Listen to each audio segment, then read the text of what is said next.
Macron est un menteur. Lors d'une prise de parole, il dit aux Français qu'il supprime la redevance audiovisuelle. Mais il oublie de préciser qu'il continue de verser un chèque de 4 milliards d'euros par an aux médias du service public.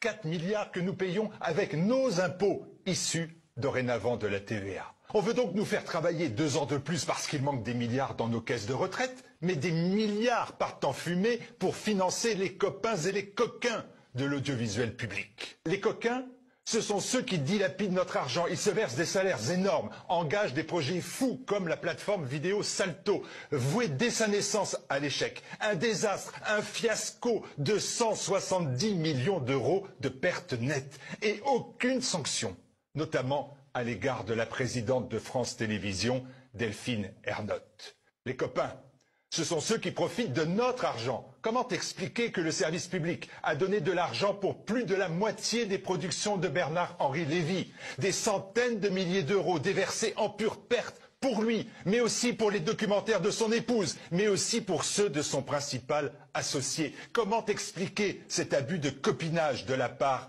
de la firme BHL? Le plus grand milliardaire dans les médias avec Drahi, Bouygues et les autres, c'est l'État. Et l'argent de l'État milliardaire, c'est celui des contribuables, vaches à lait, qui financent contre leur gré de la propagande 24 heures sur 24 et 7 jours sur 7.